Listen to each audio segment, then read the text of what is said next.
Parliament चलाना सरकार की बहुत बड़ी जिम्मेदारी है।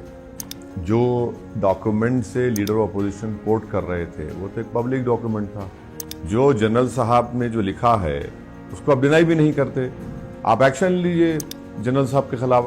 सर एक और बड़ा फैसला हुआ है वंदे मातरम को लेकर। हमारा संविधान का आगाज होता है वी द पीपल से। भारत माता की जय से संविधान का आगाज नहीं होता। अगर आप ये कहेंगे कि आपकी मोहब्बत इस वतन से उसी वक्त साबित होगी जब आप इस वतन की पूजा करेंगे, इबादत करेंगे, और जब फ्रीडम ऑफ रिलीजन मुझे दिया गया है कि अपने अपने मजहब पे चलो, इस देश का कोई रिलीजन नहीं है। अच्छा, ये जो रिसेंटली आपने जो ऑर्डर निकाला एमएचए ने, आप जनगण मन को खत्म करना चाह रहे हैं क्या?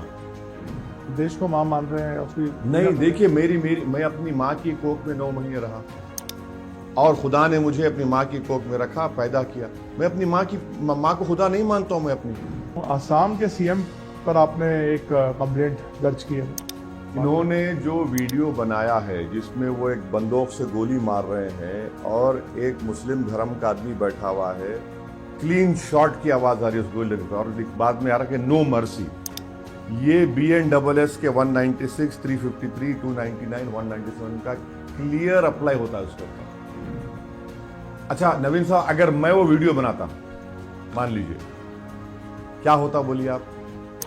तो इसीलिए हम कंप्लेन किए कि आप तो ये वो वीडियो जेनोसाइडल है एकदम।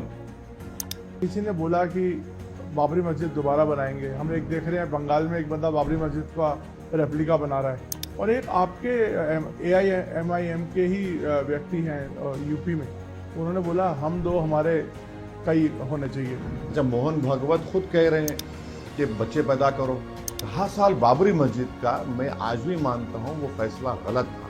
जो बोलते हैं योगी जी ने बोला कयामत तक नहीं बनेगी, और वो बंदा बोल रहा है कयामत तक ये बाबरी मस्जिद रहेगी। इसको, इन बयानों को आप किस तरह से देखते हैं?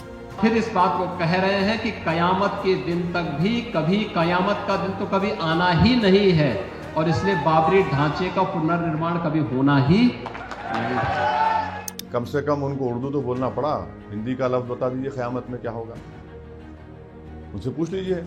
भारत रत्न जो की बात जो कही भागवत जी ने, उन्होंने बोला कि सावरकर को मिलना चाहिए। इस पे आपने कड़ा ऑब्जेक्शन किया, नहीं? जस्टिस कपूर कमीशन बनाया गया था महात्मा गांधी की हत्या के बाद। उन्होंने कहा था कि ये जनाब जो है कॉन्स्पिरेटर है गांधी के कत्ल में। वीर सावरकर का उन्हीं के बारे में कहा गया कि वो कॉन्स्पिरेसी में इनका रोल है। जस्टिस कपूर कमीशन की इंक्वायरी पढ़ लीजिए आप। सर अभी रेवंत रेड्डी ने एक बयान दिया था कि आप बीजेपी के राम से ज्यादा आपको भगवान मानते हैं। बार बार ऐसा क्यों आता है कि बीजेपी के क्लोज अप हैं लोग, ये बार बार एक्सप्रेशन क्यों बनाया जाता है? नहीं तो मैं तो सबकी लैला हूं ना। ओवैसी साहब, थैंक यू, आपने समय निकाला पार्लियामेंट सेशन के दौरान हमसे बात करने का। मैं शुरू करता हूं। हमने हाल में देखे जो सीन्स पार्लियामेंट में, काफ़ी एक्रिमोनियस हो गया है माहौल, और राहुल गांधी को तो डिस्क्वालीफाई करने की मूव शुरू कर दी है। किस तरह से देखते हैं सीक्वेंस ऑफ इवेंट्स को आप? सर मेरा मानना यह है कि पार्लियामेंट के लिए हम लोग इलेक्ट होते हैं जनता की तरफ से, तो हमारा बुनियादी काम ये होना चाहिए कि हम पार्लियामेंट आकर पार्लियामेंट चले, चाहे वो रूलिंग पार्टी हो, ट्रेजरी बेंचेस हो, अपोजिशन साइड हो। तो पार्लियामेंट चलाने की और फंक्शनिंग की बहुत बड़ी जिम्मेदारी सरकार पर होती है, अपोजिशन को भी उसमें रोल अदा करना पड़ता है। तो अब इतने दिन पार्लियामेंट नहीं चला, इससे देश की जनता का ही नुकसान हुआ। और दूसरी अहम बात यह कि मेरा मानना बहैसियत एक पार्लियामेंटेरियन के ये है कि जब पार्लियामेंट चलेगा तभी तो हम सरकार को एक्सपोज कर पाएंगे, उनसे चुपते हुए सवालात पूछेंगे जो जनता के बर्निंग इश्यूज़ हैं। तो पार्लियामेंट नहीं चलने से तो एक कसम से रूलिंग पार्टी को, सरकार को ही फ़ायदा होता है। तो अच्छी बात नहीं है कि पार्लियामेंट नहीं चल रहा था। उसके बाद फिर बजट के ऊपर बहस शुरू हुई तो सबने अपनी बात को रखा। बट आपका जिम्मेदार किसको मानते हैं आप? सरकार ज्यादा जिम्मेदार है या ऑपोजिशन ज्यादा जिम्मेदार है? नहीं, सरकार। और राहुल गांधी की पोजीशन को आप कैसे नहीं, सरकार, देखिए पार्लियामेंट चलाना सरकार की बहुत बड़ी जिम्मेदारी है, और जो डॉक्यूमेंट से लीडर ऑफ अपोजिशन कोट कर रहे थे वो तो एक पब्लिक डॉक्यूमेंट था। बट सर वो रिलीज नहीं हुआ। नहीं, एक मैगजीन में तो आ गया। तो सरकार कम से कम ये बोल सकती थी कि ठीक है किताब नहीं छपी है वो मालूम, मगर जब और वो ये जो एक्सर्प्ट्स है उस किताब के, जिस मैगजीन ने छापा है, वो तो 1 साल 1.5 साल से चल रहे हैं, मैं खुद पढ़ा हूँ उसको, तो नई बात नहीं थी। तो सरकार खड़े होकर बोल सकती थी कि भाई उन्होंने गलत कहा है, आप उसको डिनाई भी नहीं करते। जो जनरल साहब ने जो लिखा है उसको आप डिनाई भी नहीं करते, और फिर आप मामला कुछ और एक लेवल पे चला गया। तो राहुल गांधी की ज़्यादा कसूरवार नहीं है इसमें? नहीं, अगर राहुल गांधी हो या रूलिंग पार्टी हो या मेन अपोजिशन पार्टी हो, वो तो पब्लिक डॉक्यूमेंट है, और उसको सरकार बोल दी थी हम उसको नहीं मानते, आप एक्शन लीजिए जनरल साहब के खिलाफ। अगर उन्होंने जो लिखा है कि चीन के टैंक्स आ रहे थे, उन्होंने लिखा है कि वो जो गलवान में लेफ्टिनेंट संतोष की जो मौत से पहले वहाँ पर टेंट लग गया था 1-1.5 महीने तक, उसको डिनाई कर दें। और देखिए, तीसरी बात जो जनरल साहब लिखे हैं, वो इसका मैसेज क्या गया है पूरे अतराफ में, पूरे वर्ल्ड में, दुनिया में, साउथ एशिया में, कि चीन के टैंक्स आ रहे और मैं अपनी सरकार से पूछ रहा हूँ। यानी अब इन लोगों को क्या मैसेज जाएगा अतराफ के जो कंट्रीज हमारे, ख़ासतौर से चाइना और पाकिस्तान को या वेस्टर्न कंट्रीज़ को, कि भाई फ़ौज कुछ नहीं करेगी जब तक पॉलिटिकल लीडरशिप कुछ ना उनको बोले ना करे। तो ये एक बड़ा ही ये बड़ा अहम पॉइंट मुझे लगता है कि जो हम लोग उस पर गौर नहीं कर रहे हैं। सर, 2 चीज़ें, स्पीकर के खिलाफ नो कॉन्फिडेंस मोशन लाना और दूसरा डिस्क्वालिफिकेशन या प्रिविलेज लाना राहुल के खिलाफ, इसको किस तरह से पर्टिकुलरली आप देखिए? ओम बिरला साहब के साथ जो पिटीशन दिया गया है उसमें मैं सिग्नेचर ना मुझसे पूछा गया, ना मेरी को सिग्नेचर उस पर है, और नहीं मालूम उसके ऊपर क्या होगा। अब रहा सवाल डिस्क्वालिफिकेशन का, तो जाहिर है वो प्रिविलेज कमेटी को जाएगा, और मेरी नज़र में उसमें ज़्यादा दम नहीं है उस प्रिविलेज कमेटी, इस प्रिविलेज मोशन में। अब ये दे दिए हैं, मगर उसमें ज़्यादा कुछ होने वाला नहीं है। सर, अभी रेवंत रेड्डी ने एक बयान दिया था कि आप बीजेपी के राम से ज़्यादा आपको भगवान मानते हैं। इसको आप कैसे देखते हैं, इस बयान को? नहीं, जो हालिया हमारे पास तेलंगाना में म्यूनसिपल इलेक्शन कैंपेन हुआ, तो जितने बीजेपी के एमपीज़ हैं उनका भाषण अगर 5 मिनट का भी हो तो 5 मिनट में 3 मरतबा मेरा नाम लेते हैं। तो मैंने एक जगह पर कहा कि भाई लगता है कि तुम लोगों को अपने घर में अपने बीवी बच्चों से मोहब्बत नहीं है, मुझसे मोहब्बत हो गई है। तो अब रेवंत रेड्डी ने उसको एक और लेवल पर लेके चले गए, तो उसको अब मैं कुछ नहीं बोल सकता। वो उनका, रेवंत रेड्डी का फ्रीडम एक्सप्रेशन है, वो बीजेपी वालों का फ्रीडम एक्सप्रेशन है, और मेरा भी फ्रीडम एक्सप्रेशन है। तो वैसे साहब, आपका बार बार ऐसा क्यों आता है कि बीजेपी के क्लोज आप हैं हम लोग, ये बार बार एक्सप्रेशन क्यों बनाया जाता है? नहीं, तो मैं तो सबकी लैला हूँ ना। रेवंत रेड्डी भी हमसे अच्छे ताल्लुकात हैं अब तक, तो हम क्या करेंगे अब? तो आप मतलब क्या सबसे अच्छे रिश्ते बनाकर रखना है? रिश्तों का नहीं है। देखिए, अगर काम चलाना है। नहीं, काम भी नहीं चलाना है। पॉलिटिकल आइडियोलॉजी की बुनियाद पर बीजेपी से हम कभी नहीं मिल सकते, समंदर के 2 किनारे एक नहीं हो सकते। रेवंत रेड्डी की हम उनको अपोज किए थे 2023 के इलेक्शन, हम तो बोले थे बीआरएस को वोट दो, जनता ने उनको सत्ता दी, अब वो मुख्यमंत्री हैं, तो मुझे तो अपने कॉन्स्टिट्यूंसीज का डेवलपमेंट करवाना है। हमारे चीफ मिनिस्टर है, तो हमने कहा कि 5 साल तक आपको हम लोग अपना सपोर्ट देंगे और एक कंस्ट्रक्टिव अपोजिशन का रोल भी अदा करेंगे। तो यही है, बड़ी प्रैक्टिकल अप्रोच है। ये प्रैक्टिकल नहीं है, ये कंस्ट्रक्टिव अपोजिशन को अदा कर रहे हैं। जहाँ पे वो गलत फैसले लेते हैं हम उनको तनकीद करते हैं। सर, एक और बड़ा फैसला हुआ है वंदे मातरम को लेकर, जिसपे मुस्लिम पर्सनल लॉ बोर्ड का भी अभी कुछ आया है, और आपका इस पर क्या ओपिनियन है? देखिए, जब पार्लियामेंट में जब इस पर डिबेट हुआ था, बहस हुआ था पिछले पार्लियामेंट के सेशन में, सरकार लेकर आई थी कि वंदे मातरम के 150 साल के ऊपर, तो मैंने अपने उस 10 मिनट के स्पीच में पार्लियामेंट को बताया था कि हमारा संविधान का आगाज़ होता है वी द पीपल से, भारत माता की जैसे संविधान का आगाज़ नहीं होता।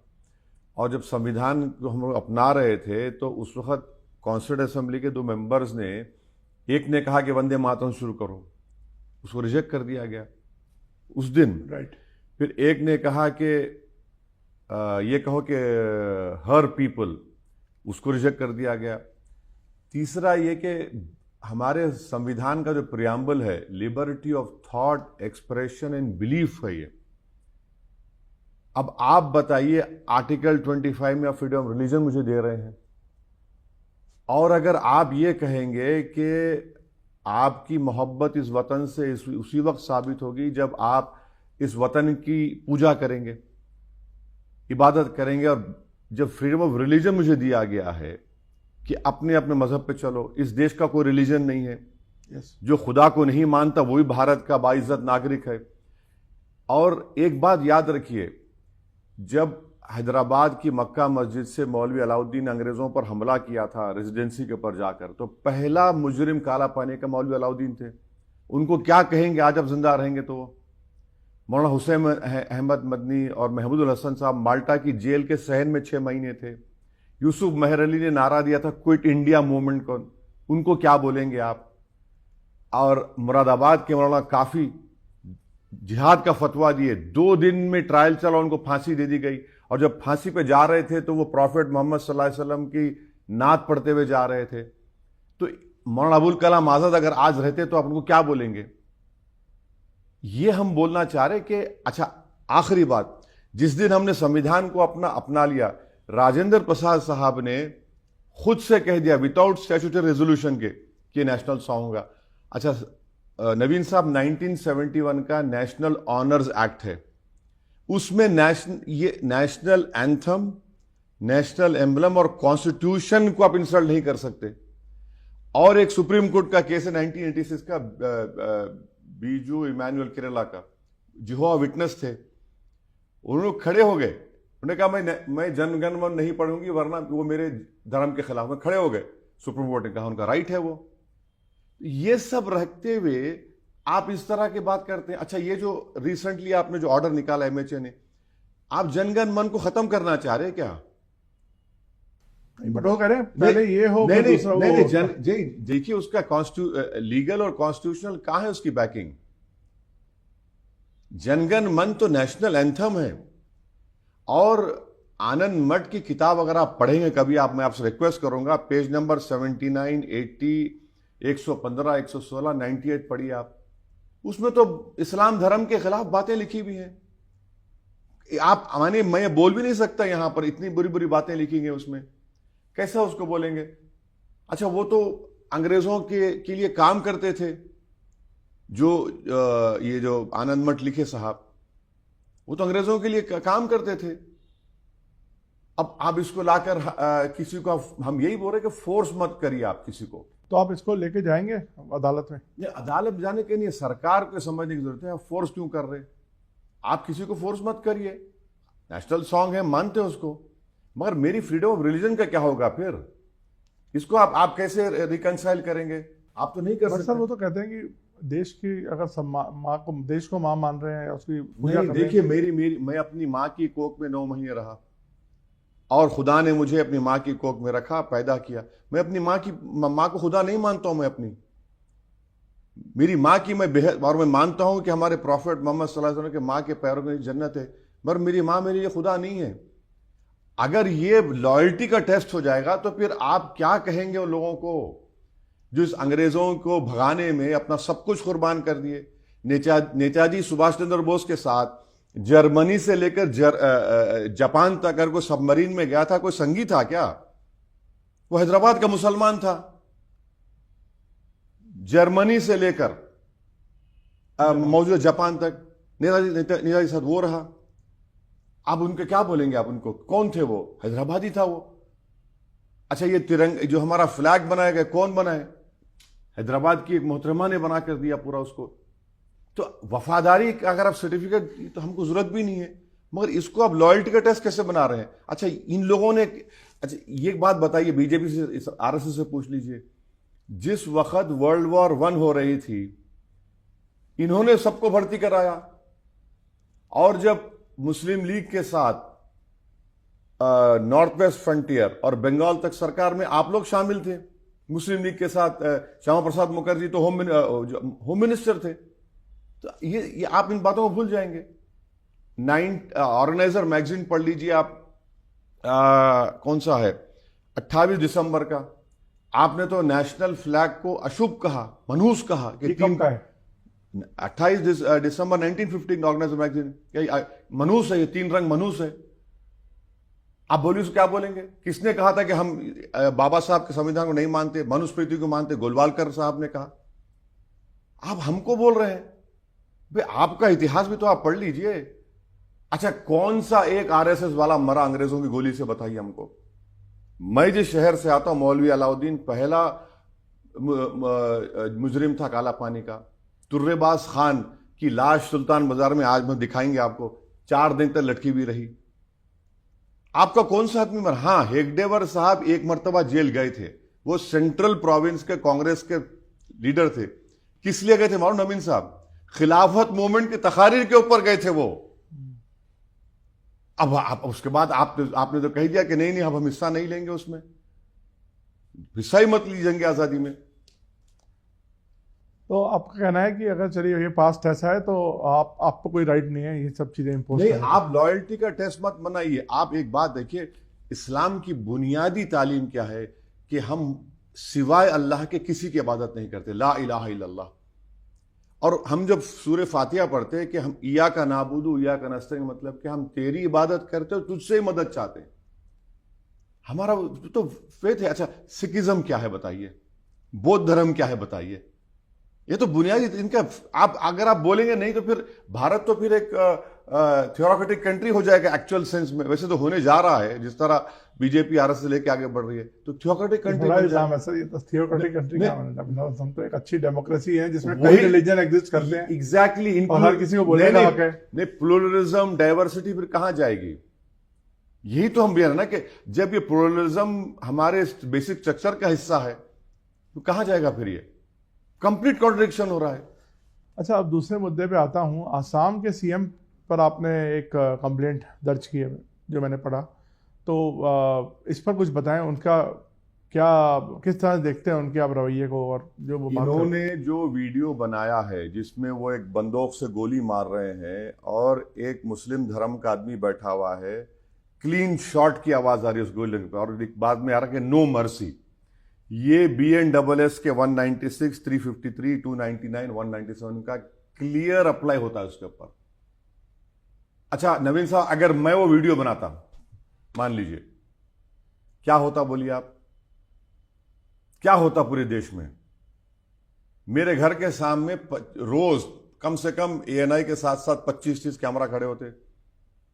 टीवी पर रोज सुबह 9 बजे से लेके फिर 1 बजे 6। नहीं, सवाल तो उनसे भी हुए हैं। नहीं, कहां सवाल हो रहा? उनसे कहां सवाल हो रहा है? उनसे कोई सवाल नहीं हो रहा है। वो यानी एक चीफ मिनिस्टर है प्रदेश के जो भारत के संविधान पर ओत लिए, वो कह रहे हैं कि अगर मियां ऑटो का ड्राइवर होगा 2 रुपए कम दो उसको। बट वो मियां तो बांग्लादेशी मुस्लिम। कौन बांग्लादेशी है? कहां बांग्लादेशी है? देखिए, आसाम में NRC और सुप्रीम कोर्ट मॉनिटर्ड, 20 लाख लोगों के नाम नहीं आए। उन 20 लाख में 1 लाख 1.5 लाख मुस्लिम, बाकी सब तो नॉन मुस्लिम है। उनको बोलिए ना फिर आप उनके बारे में। सुप्रीम कोर्ट मॉनिटर NRC हुआ है। आप कौन होते हैं भाई? अच्छा, मियां है, वो बंगाली बोलने वाला इंडियन है, वो बोलते हैं कि ऑटो चला मीटर का हो 5 रुपए, 1 रुपया कम दे दो। तुम इतने गिरे हुए आदमी हो कि 1 रुपया कम दो बोलेंगे? मुख्यमंत्री हो आप। तरकारी की कीमत बढ़ रही, नहीं मियां लोग तरकारी की कीमत बढ़ा दे रहे। हम तुम्हारे को वोट डालना है, बांग्लादेश में जाके वोट डालो, ये मुख्यमंत्री बोलेगा? ये थोड़ी देर के लिए सोचे वीडियो कैसे बनता है। अब वो बोल रहे नहीं, अच्छा डिलीट क्यों किया आपने उसको? अगर आप सच्चे थे तो डिलीट क्यों किया? अच्छा, फिर आपके अकाउंट से हुआ, आप बेचारे वो क्रिएटर को आप बोलते ना अंडर द बस डाल दिए। तो इसीलिए हम कंप्लेन किए कि आप तो ये वो वीडियो जेनोसाइडल है, एकदम जेनोसाइडल वीडियो है। क्या बचेगा फिर बताइए आप? अगर एक प्रदेश का मुख्यमंत्री जहां पर 30% मुसलमानों की आबादी है, आप उनसे इस तरह से हेट्रेड दिखा रहे हैं। एक और, जैसे कई जगह से आज मुद्दा उठ रहा है, किसी ने बोला कि बाबरी मस्जिद दोबारा बनाएंगे। हम एक देख रहे हैं बंगाल में एक बंदा बाबरी मस्जिद का रेप्लिका बना रहा है, और एक आपके AIMIM के ही व्यक्ति हैं यूपी में, उन्होंने बोला हम दो हमारे कई होने चाहिए। तो इस पर एक पहले आता हूं इस पर। शौकत हमारे पार्टी के प्रेसिडेंट हैं। लोग नहीं जानते कि ये भाई बहन खुद 14 हैं। शौकत के बड़े भाई को 16 बच्चे हैं। उन्होंने उस पस मंजर में बोला। अच्छा, तीसरी बात, एक महाराष्ट्र से कोई बोलते हैं कि भाई इतने बच्चे पैदा करो, कोई वहां बोलता है इतने बच्चे। अच्छा, मोहन भागवत खुद कह रहे हैं कि बच्चे पैदा करो। कल तक आरएसएस का और बीजेपी का क्या था कि पॉपुलेशन एक्सप्लोजन हो रहा है। सुप्रीम को किसी ने कहा, एक प्राइवेट नंबर्स बिल भी डाल दिए कि नहीं पॉपुलेशन कंट्रोल करो।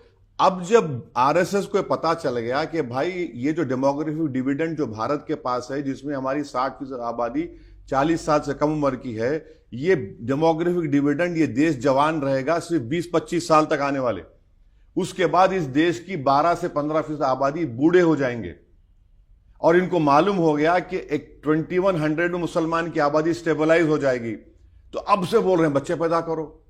चंद्रबाबू नायडू भी कह रहे हैं, बल्कि मोहन भागवत के साथ दोनों मिलकर एक ही सुर में कहा, नायडू और आरएसएस तो एक हो गए, मगर एक ही सुर में कि बच्चे पैदा करो। अरे आप बच्चे पैदा करने के लिए बोल रहे हैं, उस पर कोई नहीं बोलेगा, वहां पर कुछ आपको तकलीफ नहीं है। शौकत ने जो कहा वो ये बात है।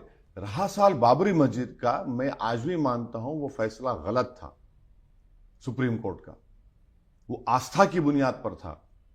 और मैंने उस वक्त, अगर आप एएनआई का रिकॉर्ड्स निकाल के देखेंगे, जो जजमेंट के बाद मैंने आपके वहां पे जो ऑनरेबल करस्पॉन्डेंट है प्रमोद साहब को मैंने ये कहा था कि ये you are opening a can of worms. कोई भी कहेगा मेरी ये आस्था है, छोड़ दो आप। वो झगड़ा था टाइटल डिस्प्यूट को आपने मजहबी आस्था से, बट अब तो सुप्रीम कोर्ट ने उसको सेटल कर दिया ना, तो अब बोलना कि कयामत तक नहीं बनने देंगे। सेटल आपने सेटल कहां किया? आपने तो संभल को खोल दिया, आपने काशी मथुरा को खोल दिया, आपने मध्य प्रदेश के मसले को खोल दिया। As far as Ram Mandir concern that is settled. No, देखिए सुप्रीम कोर्ट का फैसला गलत था। हाँ, जस्टिस जेएस वर्मा साहब आज दुनिया में नहीं है, उन्हें अच्छी बात कही सुप्रीम कोर्ट के बारे में। Supreme court is supreme but not infallible. तो इतना ही बोलकर रुक जाता हूं मैं। तो ये जो बोलते हैं, योगी जी ने बोला कयामत तक नहीं बनेगी, और वो बंदा बोल रहा है कयामत तक ये बाबरी मस्जिद रहेगी। इसको, इन बयानों को आप किस तरह से देखते हैं? देखिए, कम से कम उनको उर्दू तो बोलना पड़ा। हिंदी का लफ्ज बता दीजिए कयामत में क्या होगा, उनसे पूछ लीजिए। उर्दू बोलना पड़ा ना उनको। तो वैसे ही आप भी देखता हूँ कि कुछ ना कुछ ऐसे बयान देते रहते हैं। आपने जैसे पीछे बोला कि बुरखे वाली अब प्रधानमंत्री बनेगी।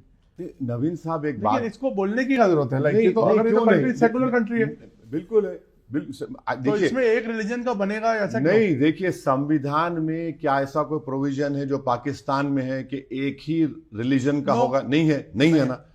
दूसरी बात यह है कि आप हमेशा हम ताना मारते हैं, हम मुस्लिम कम्युनिटी, ये पढ़ाते नहीं है बच्चों को, ये आगे नहीं बढ़ाते, ये इनको दबा देते हैं, इनको हकीकत मालूम ही नहीं।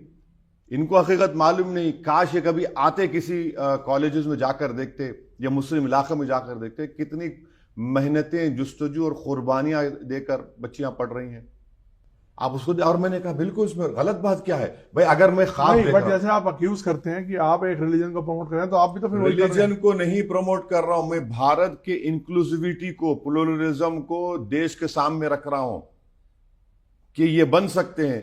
जनता उनको चूज करेगी, चूज बनेंगे ना, बन सकते हैं ना। मेरा ख्वाब है। क्यों बट आपको लगता नहीं ये थोड़ा पोलराइज करता है चीज? बिल्कुल। अरे पोलराइज की बात आप कर रहे हैं। इस भारत की पार्लियामेंट में 6% से बढ़कर कभी मुस्लिम एमपी जीत कर ही नहीं आए। किसका पोलराइजेशन हो रहा है बताइए? आज 4% है। जितने ओबीसी समाज की पॉपुलेशन है, उनकी अपर कास्ट के बराबर उनके एमपी जीत कर आ गए। तो पोलराइजेशन कहां पर हो रहा है? किसके खिलाफ हो रहा है? किसको मार्जिनलाइज कर दिया जा रहा है? किसके घर को बुलडोजर से तोड़ा जा रहा है? किसके बारे में वीडियो बनाई जा रही, गोली मारो बोलकर? किसको एनकाउंटर किया जा रहा है? किसको बांग्लादेशी बोलकर मॉब लिंचिंग बालासोर में हो रही है? मुसलमान के खिलाफ ही हो रहा है ना। तो इस माहौल में अगर मैं कह रहा हूं कि भाई संविधान पे देखो, संविधान मौका देता है आपको, मैं तो उल्टा संविधान में एक बिलीफ को क्रिएट कर रहा हूं कि आप लड़िए, उनको जुस्तजू करिए, बनिए, आगे बढ़िए। वैसे साहब, मैं जब रिसर्च कर रहा था तो मैंने एक सवाल और देखा। आपने भारत रत्न जो बात कही भागवत जी ने, उन्होंने बोला कि सावरकर को मिलना चाहिए। इस पे आपने कड़ा ऑब्जेक्शन किया, नहीं? सर, आप ही के नाम के सुप्रीम कोर्ट के चीफ जस्टिस थे, justice Kapoor. Justice Kapoor commission बनाया गया था महात्मा गांधी की हत्या के बाद। उन्होंने अपनी Justice Kapoor commission of inquiries act के तहत बनाया था। उन्होंने कहा था कि ये जनाब जो है कॉन्स्पिरेटर है गांधी के कत्ल में। मैंने नहीं कहा, वो Justice Kapoor commission of inquiry act में बनाया गया। अब आप बताइए इसके ऊपर क्या क्या बोलेंगे आप? वीर सावरकर का उन्हीं के बारे में कहा गया कि वो कॉन्स्पिरेसी में उनका रोल है। जस्टिस कपूर कमीशन की इंक्वायरी पढ़ लीजिए आप, उसमें लिखा गया है। मैं नहीं कह रहा हूं वो। अगर आप बोले तो इंटरव्यू के बाद बता देता हूं आपको, निकाल के पूरा पूरा कागज निकाल के आपको मैं किताब दे दूंगा पूरी आपको। अब मुझे ये लगता है कि कल के दिन गोडसे को भी दे देंगे भारत रत्न अगर देना चाहे तो। और नाथूराम गोडसे के एक भाई का इंटरव्यू भी है जिसने कहा कि हम लोग सब एक जमाने में आरएसएस में थे, उन्हीं की तालीमात से मुतासिर हुए। इसमें हमने कहा इस बात को। थैंक यू सर, आपने बात की, समय दिया, सारे मुद्दों पे बात की। धन्यवाद। Thank you. Thank you.